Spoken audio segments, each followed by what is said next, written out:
وعلى آله وصحبه أجمعين أما بعد فالسلام عليكم ورحمة الله وبركاته. Ang papuri ay sa Allah subhanahu wa ta'ala lamang, atin siyang purihin at pasalamatan sa mga pagkakataon na kanyang ibinigay sa atin, na kung saan kanya tayong binigyan ng oras, panahon, na makadalo sa mga ganitong pagkakataon.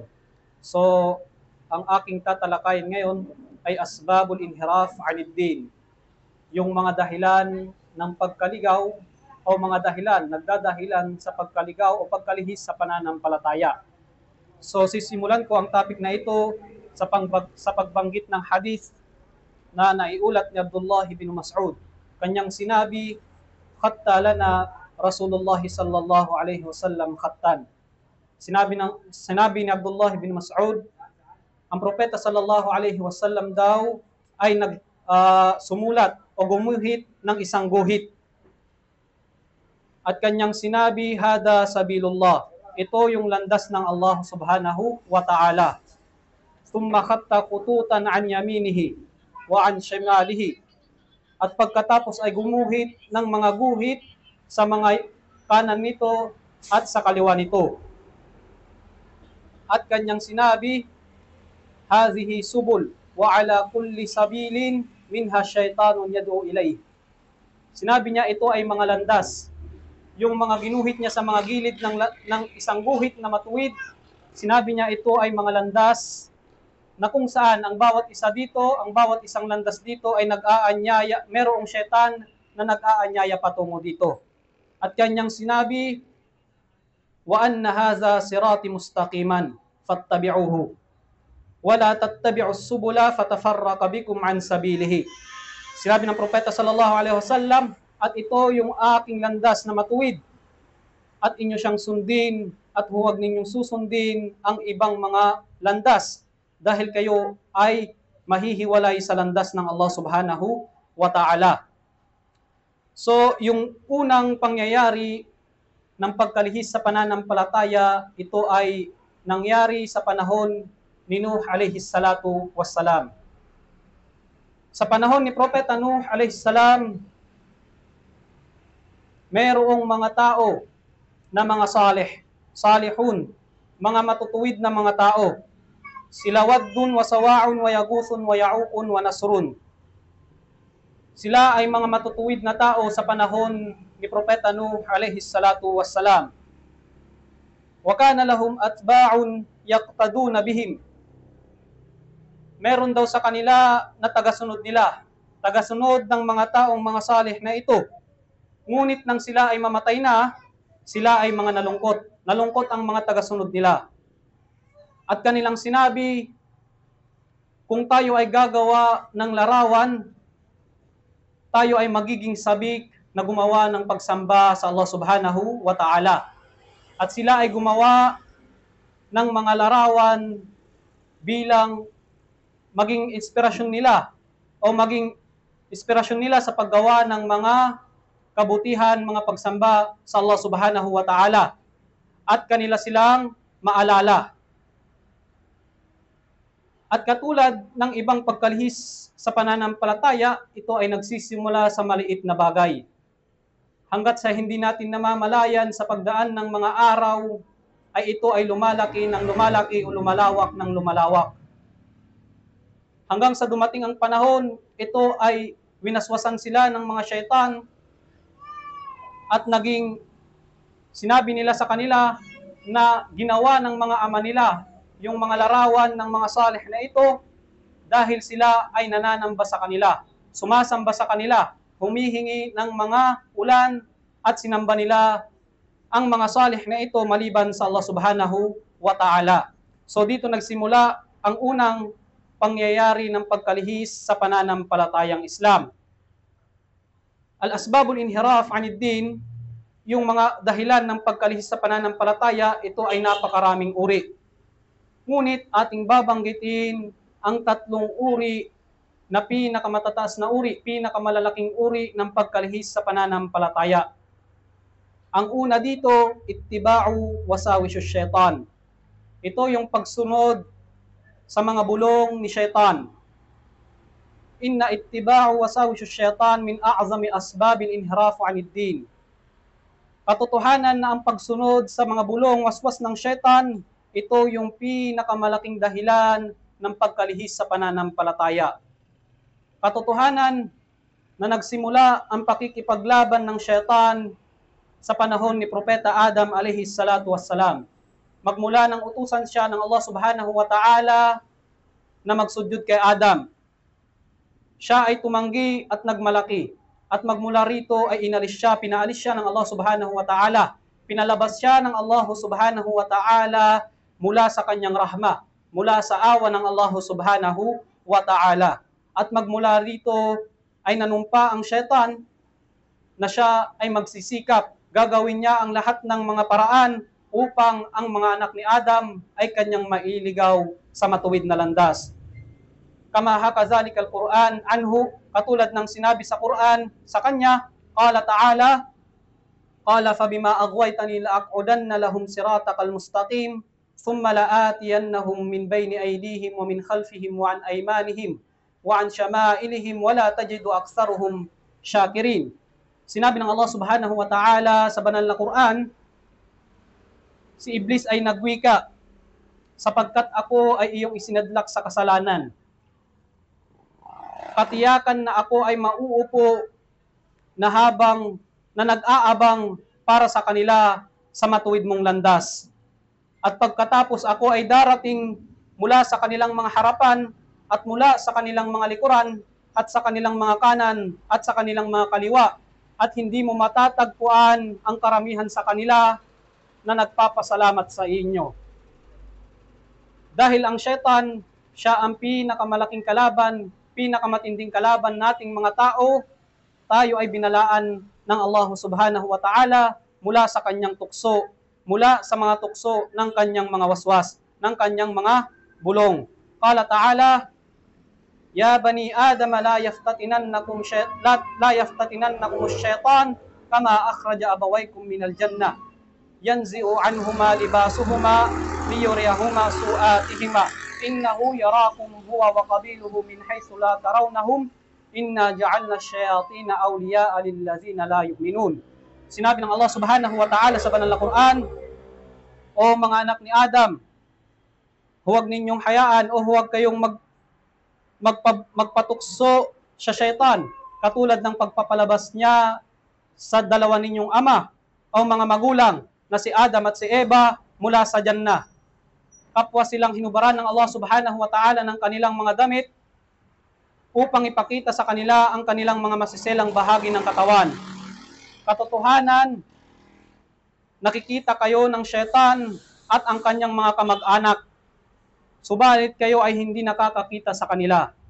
Inna ja'alna asyayatina awliya'a lillazina la yu'minun.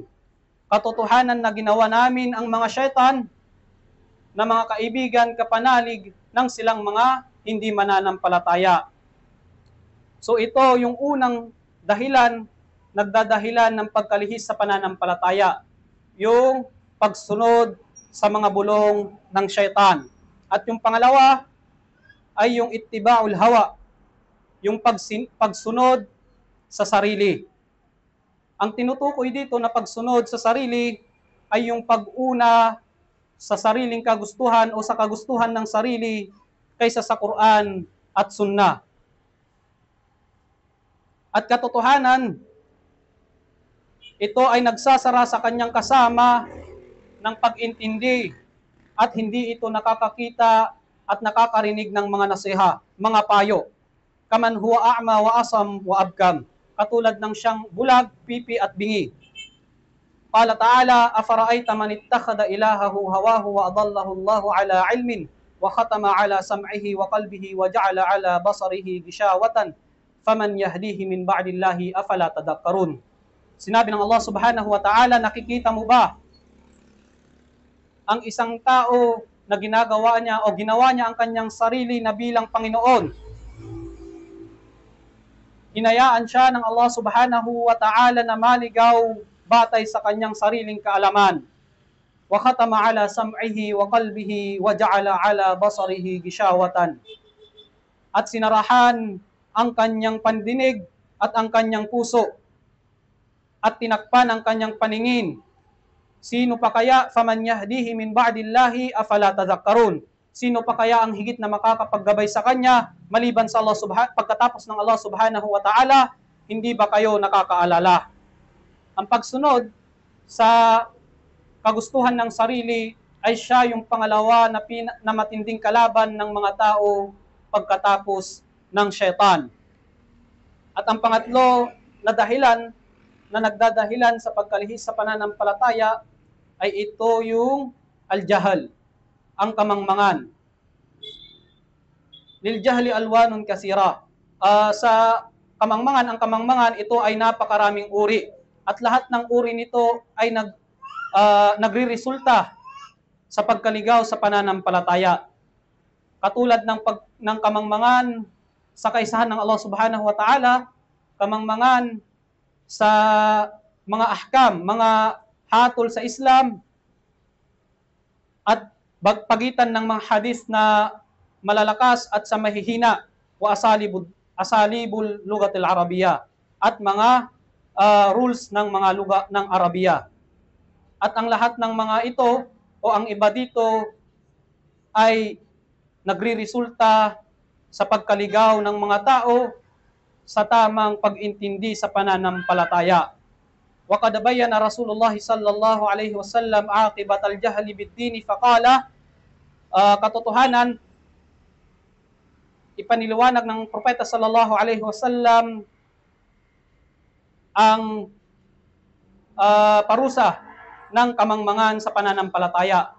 Faqala, inna Allah la yaqbidul ilma intiza'an yantazi'uhu min al-ibad, walakin yaqbidul ilma biqadbil ulama hatta idza lam yubqi aliman ittakhadha an-nasu ru'usan juhalan fasu'ilu fa'aftau bighairi ilmin fadallu wa adallu. Sinabi ng propeta sallallahu alaihi wasallam, inna Allah la yaqbidul ilma intiza'an yantazi'uhu min al-ibad. Katotohanan ng Allah Subhanahu wa Ta'ala ay hindi niya daw kinukuha ang kaalaman ng isang beses lamang sa kanyang mga alipin. Walakin yaqbidul ilma biqadbil ulama. Subalit, kanyang kinukuha ang kaalaman sa pagkuha o pagkawala ng mga maaalam sa pananampalataya. Hatta idza lam yubqi aliman ittakhadha an-nasu ru'usan juhalan. Hanggat sa wala ng matirang mga maaalam sa pananampalataya ay kukuha sila ng pinuno na mangmang. Fasu'ilu fa'aftau bighairi ilmin. At siya ay kanilang tatanungin at siya ay maglalabas ng kasagutan o siya ay maglalabas ng fatwa ng walang kaalaman. Fadallu wa adallu. At sila ay naligaw at naligaw. At pagkaraan nating banggitin ang mga dahilan ng pagkalihis sa pananampalataya ay atin namang babanggitin ang mga pagpapakita, mga lantad na pagkalihis sa pananampalataya. Ang una dito ay ingkaru wujudillah. Ito yung pagtanggi sa pagkakaroon ng Allah Subhanahu wa Ta'ala. Ang pinakatanyag na pagpapakita ng pagkalihis sa relihiyon ay ang pagtanggi sa pagkapanginoon ng Allah Subhanahu wa Ta'ala at pagtanggi sa kanyang pag-iral tulad ng pinaniniwalaan ng mga atheists. Inuugnay nila ang paglikha ng kanilang mga nilalang dito sa kalikasan. Sinabi ng Allah Subhanahu wa Ta'ala, wa qalu ma hiya illa hayatuna ad-dunya namutu wa nahya wa ma yuhlikuna illa ad-dahar. Sinabi ng Allah Subhanahu wa Ta'ala, at sila na mga hindi naniniwala ay nagsasabi, wala nang ibang buhay pa maliban sa buhay namin kasalukuyan, ang buhay dito sa mundo. Kami ay mamamatay at mabubuhay, wa ma yuhlikuna illa ad-dahar. At hindi kami at walang makakasira sa amin maliban ang panahon. At tunay nga na sila ay walang kaalaman tungkol dito. Sila ay nag-aakala lamang.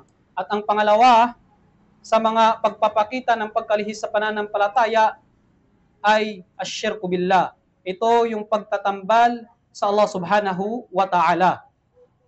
Ang isa sa mga karaniwang anyo ng pagkalihis ay ang pagbibigay ng alinman sa mga katangian ng pundasyon o pagka-Diyos sa isang tao maliban sa Allah subhanahu wa ta'ala. Tulad ng isang taong naniniwala na mayroong isang Diyos o isang tao na kumikilos kasama ng Allah subhanahu wa ta'ala sa anumang aspeto ng pamamahala sa daigdig. Maging ito ay paglikha, pagwasak, pagbuhay, pagmatay, pag-iwas sa kasamaan at ano pang mga bagay, lahat ito ay katotohanan na pagtatambal sa Allah subhanahu wa ta'ala. At ang pangatlo, sa mga pagpapakita, lantad na pagpapakita sa pagkalihis sa pananampalataya ay ghiyabul wazi'ud dini, ay ang kakulangan ng pagpigil sa relihiyon. Ang isa sa mga pagpapakita ng pagkalihis ay ang kawalan ng pagpigil sa relihiyon sa antas ng individual o grupo. Ang ilan sa mga institusyong pang-edukasyon at media ay masigasig na itinataguyod at ipinapalaganap ang mga halaga ng material na sibilisasyon sa kapinsalaan ng mga relihiyon at espiritual na halaga. Ito naman ay humahantong sa paglaganap ng pagpapabaya sa mga tungkulin, paggawa ng mga pinagbabawal na gawain, masamang ugali at iba pa na mga gawain. So ito yung tatlong uri ng pagkalihis, pagpapakita ng pagkalihis sa pananampalataya. So paano natin ito gagamutin? So gagamutin natin ito sa pamamagitan ng una, ang ilm. Katotohanan ng Allah subhanahu wa ta'ala ay kanyang pinuri ang mga maaalam sa pananampalataya. Kanyang sinabi, innama yakhshallaha min ibadihi ulama, innallaha azizun ghafur. Sinabi ng Allah subhanahu wa ta'ala, katotohanan na silang may mga takot lamang sa Allah subhanahu wa ta'ala ay silang may mga kaalaman sa pananampalataya. Katotohanan ng Allah subhanahu wa ta'ala ay ang mapagpatawad. At ang pangalawa na paggamot sa mga pagkalihis na ito ay ito yung bi'atus salihah, yung kapiligiran na mabuti. Sinabi ng Allah subhanahu wa ta'ala, wasbir nafsaka ma'al lazina yad'una rabbahum bil ghadati wal 'ashiyyi yuriduna wajha. Sinabi ng Allah subhanahu wa ta'ala, at ikaw ay magtiis o Muhammad kasama ng silang mga nananalangin sa kanilang Panginoon sa gabi at araw. Gusto nila na makamit ang mukha ng Allah subhanahu wa ta'ala, ang lugod ng Allah subhanahu wa ta'ala. At ang pangatlo ay yung mujahadatun nafs, pagpupunyagi sa sarili. Sinabi ng Allah subhanahu wa ta'ala, wala tattabi'al hawa fayudillaka an sabilillah. At huwag mong sundin ang iyong sariling kagustuhan, sinabi ng Allah subhanahu wa ta'ala, at ikaw ay kanyang ililigaw sa landas ng Allah subhanahu wa ta'ala. At ang panghuli na ating panggamot dito na ating babanggitin ay ang salatul jamaah. Sinabi ng Allah subhanahu wa ta'ala, wa aqimis salata innas salata tanha 'anil fahsya'i wal munkar wa la zikrullahu akbar wallahu ya'lamu ma tasna'un. Sinabi ng Allah subhanahu wa ta'ala, at iyong itayo ang pagdarasal, katotohanan na ang pagdarasal ay nagbabawal sa mga kasalanan. At ang pag-alala sa Allah subhanahu wa ta'ala ang pinakamalaking bagay. Wallahu ya'lamu ma tasna'un. At ang Allah subhanahu wa ta'ala ang nakakaalam sa lahat ng inyong mga ginagawa. So ito yung mga bagay na dapat nating payuhan o dapat nating ipaalala sa ating mga sarili nang upang sa ganon ay ating itong magamot sa ating mga sarili at sa ating mujtama', sa ating samahan. Paalala, bilang panghuli, paalala sa ating lahat na huwag nating gawin na ating mga sarili ay magpabaya sa mga maliliit na pagsamba o magmaliit ng mga maliliit na mga kasalanan. Dahil ang syaitan ay hindi niya tayo kukunin ng isang pagkuha lamang. Bagkos, siya ay kukunin niya tayo ng pakaunti-konti. Katulad ng pangyayari na naganap sa panahon ni Propeta Nuh alayhi salatu wassalam, na kung saan ginawan nila ng mga larawan ang kanilang mga sale sa panahon nila upang nang sa ganon ay maging inspirasyon nila sa paggawa ng pagsamba sa Allah subhanahu wa ta'ala. Ngunit ang syaitan ay pumasok sa kanila ng pakaunti-kaunti Kinuha sila ng syaitan ng pakaunti-kaunti hanggat sa hindi nila namamalayan na sila ay nagtambal na sa Allah subhanahu wa ta'ala. So hanggang dito na lamang. Maraming salamat sa pakikinig at sana ay mayroon tayong napulot na kahit kakaunting kaalaman lamang sa maliit na minuto na mga ito. Wa akhirud da'wana anil hamdulillahi rabbil alamin. Assalamu alaikum warahmatullahi wabarakatuh.